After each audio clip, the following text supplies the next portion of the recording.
Good evening, Assalamu alaikum. We're live from the studios of NTV in East London. I hope wherever you are across Europe, you're well and you are going to stay with us for the next hour.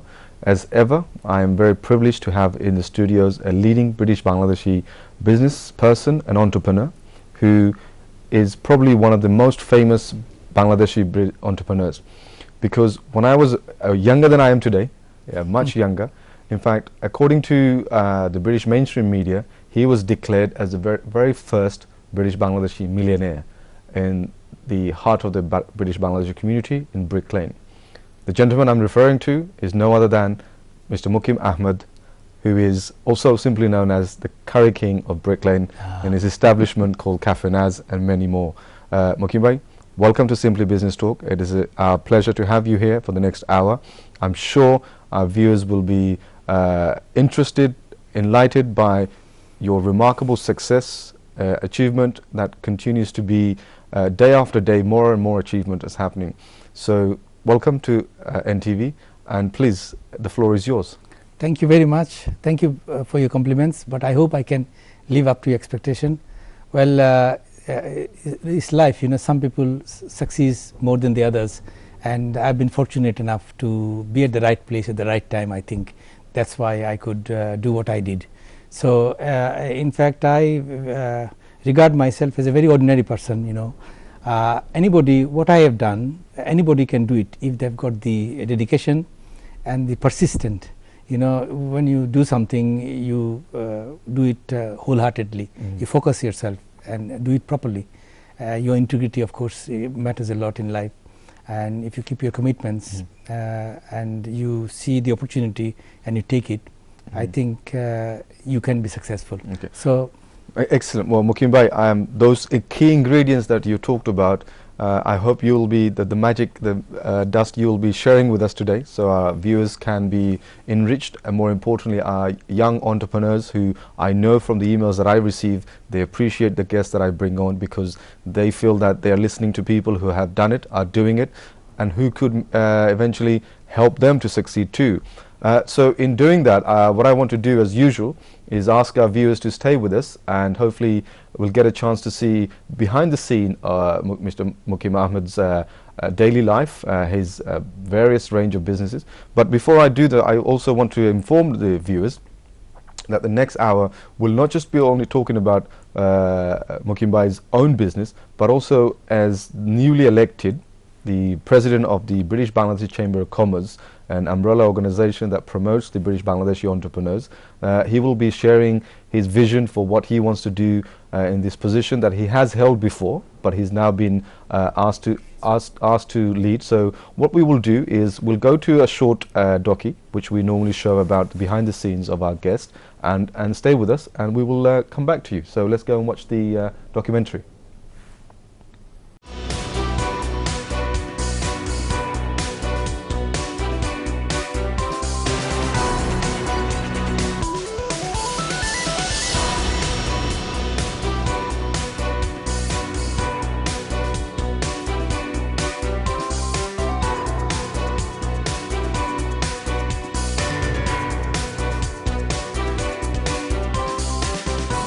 Bangladesh থেকে আমি যখন এই দেশে আসি, আমি student হিসেবে আসছিলাম, ছাত্র হিসেবে আসে পড়াশোনা করে তার সঙ্গে সঙ্গে আমি ন্যাচারালি ব্যবসাতে জড়িয়ে গেলাম।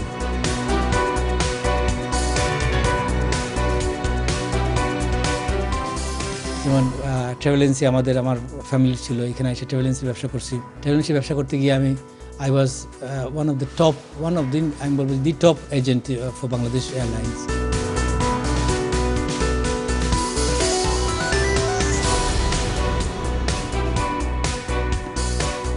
If you want to be successful in life, you have to be able to cope with anything. You must have an open mind, and you must work very hard. You have to be sincere in your aspiration. আমরা যখন ব্যবসা করেছি দেশে আজ থেকে 30-35 বছর আগে, তখন আমাদের বাঙালি ব্যবসায়ীরা তেমন ছিলেন না। I was declared, আমি বলতেছি, I was the best group of রেস্টুরেন্টসের অ্যাওয়ার্ড আমার কাছে আছে, আমি পাইছি। আমি ওইটাতে কাম করি এবং খুব ভালো, অন্যান্য রেস্টুরেন্ট থেকে ওই রেস্টুরেন্টটা খুব ভালো এবং নাম করা রেস্টুরেন্ট। তবে আমার যারা শ্রোতারা আছেন, যে ছোট ভাইরা আছেন, বোনরা আছেন, তাদের প্রতি বলবো যে একটা ব্যবসাতে যেন ওরা মন দেয়, তা নাহলে ফোকাস করাটা কঠিন হয়ে যায়। And if you can't focus on a business, then that business cannot be successful. So I am very fortunate. I have been elected for the third time for British Bangladesh Chamber of Commerce, and I have come with a mission. আমাদের চেম্বারের মধ্যে অনেক মনোমালিন্যতা ছিল, আমি সবাইকে একসঙ্গে করে জড়িত করে যেন আমরা চেম্বারকে একটা স্টাবলিশ জায়গায় পৌঁছাতে পারি। আমাদের মুখ্য উদ্দেশ্য হচ্ছে, objective is to promote business and commerce. এই প্রমোশন হচ্ছে করতে চাচ্ছি আমরা, এটা আমাদের গণ্ডি আছে, গণ্ডিটা হচ্ছে বাংলাদেশ কমিউনিটিকে আমরা ব্যবসা বাণিজ্য করতে সুযোগ সুবিধা এখানে দিব, আর বাংলাদেশকে ব্যবসা বাণিজ্য করতে বাংলাদেশ থেকে যারা আসবে তাদেরও সুযোগ সুবিধা করার জন্য আমরা চেষ্টা করব।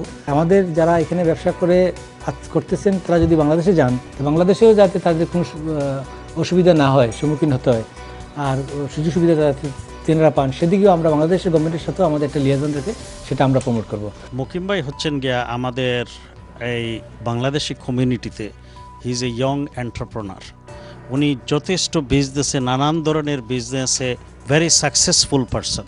কারণ আজ থেকে 25 বছর আগে ইংরেজি পত্রিকায় মুকিম ভাইয়ের সাকসেসের কথা পড়ে আমরা উৎসাহিত হয়েছি। He is a great businessman and he is a great friend as well. আমরা যারা তার সাথে চলি, he is a great friend and he is a good organizer, and we are lucky to have him as a chairman this time, and Chamber will have a great success.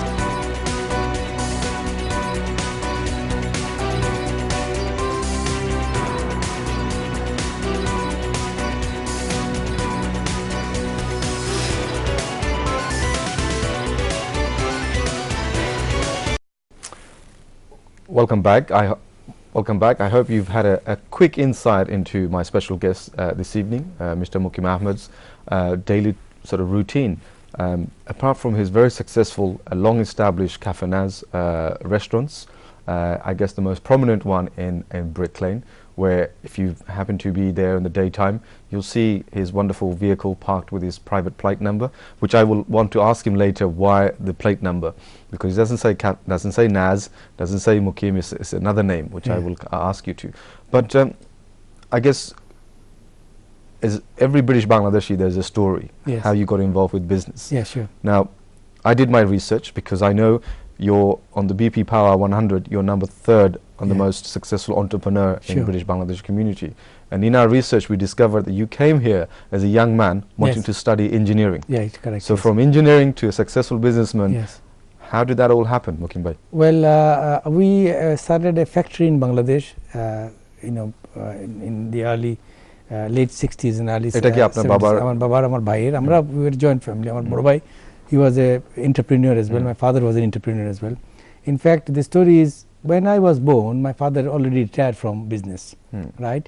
So it was my brother who was the head of the family in a way. Like I am retiring soon. My son is.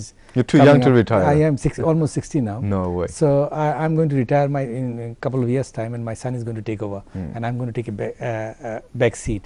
So this is what my father did as well. So when we started a factory in Bangladesh, my family sent me to England to study engineering, so that I could go back and run this factory. But after coming here, after the education, I began to like the place. And of course, at that time, I was also trying to help my family import into Bangladesh. I used to send television, fridge, cooker. I used to ship a lot of used cars from Japan to Bangladesh in the middle 70s, I should say. It was a very good business because Bangladesh was not importing new cars. আপনি যে সময় মানে লেখাপড়া, this is on the side, না? আপনি লেখাপড়া দিনে করতেন না, সন্ধ্যার সময় আপনি ব্যবসা করতেন? Yeah, what was happening was, because I was studying full time, but there was sometimes I would need to go to the bank to sort out the money and send remittance to either to Holland, to Philips, or to Japan, to Toyota. Even Toyota cars I used to do in those days, but mostly I used to do Philips, then GEC, and at that time whole of Bangladesh was an open market. People just started using refrigeration, buying television and all that, so it was a very ripe market. And in fact, I can say that almost the whole of the country I was controlling. There were other two business people at that time, but they were doing less than I was. And of course, I think everybody knows that I come from a family where we had a travel agency. In fact, in the early 50s and late 50s, early 60s I should say, a lot of people from Bangladesh came into England through our agency, right? And if you ask another generation of people, your dad or someone, they will tell you that they must have used either our travel agency or there were two more travel agencies. So 3 travel agencies were used, you see. So we claim that at least 1/3 of the people came through into here. So pratome apnar je as well as studying, you also did your importing into Bangladesh electronic goods and cars, vehicles, second-hand Toyotas. And then you took the family business of travel in. So you got a ticket from your dad or your brother or your staff in Bangladesh.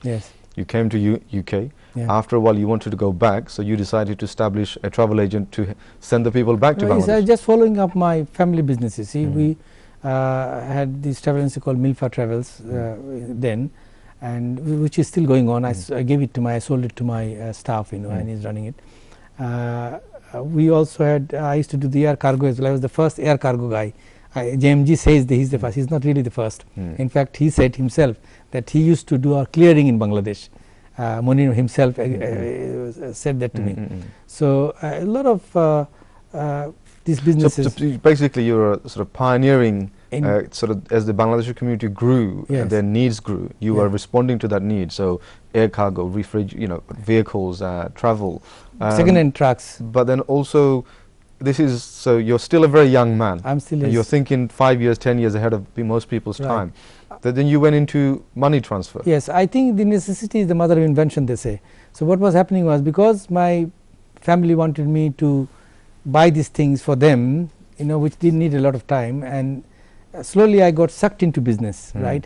And then I got sucked into remittance business as well, which is very legal now. Even those days when I was doing it, it was very legal. I was the first Bangladeshi to have Bank of England. I have got it all documented. I can show that to you as well. I was in 1976. I had the Bank of England's permission to remit money from here. So I had the license to collect money, send it to Bangladesh. In those days, exchange control was there, and because of exchange control, you could not send more than £2,000. You just couldn't go to the bank just like now you do, and send money anywhere you want. It was all closed door. Closed doors. Closed doors. Yes. So I had the license to do that. I made a lot of money out of that as well, and then of course. I started. I bought the cinema in Brooklyn, Naz Cinema in Brooklyn, which is a very big investment in those days. I remember someone, a young man like yourself. He came and his dad has passed away. And I said, my dad mentioned you.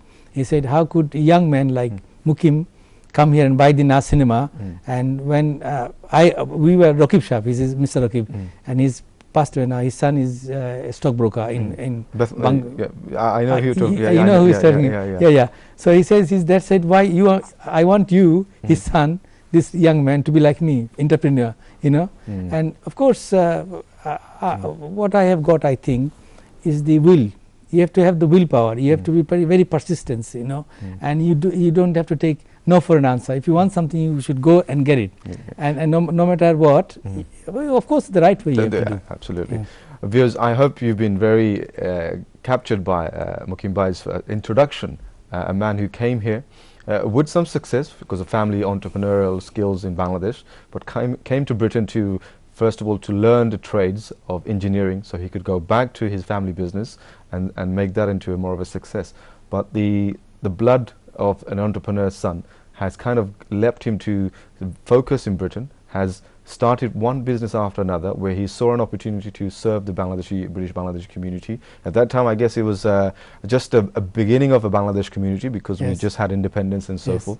And so he was always one step ahead of the game. I hope you will stay with us because as we will go for a short break, and hopefully in the next phrase, in the next sort of part of the show, you will be hearing more about his entrepreneurial skills, but not only for himself, but how he has managed to bring the community with him, employing hundreds of staff and also making so much benefit to the British Bangladeshi community and the identity of the Bangladeshi community in Britain. So please stay with us for a short break, and I will be back very shortly. Thank you.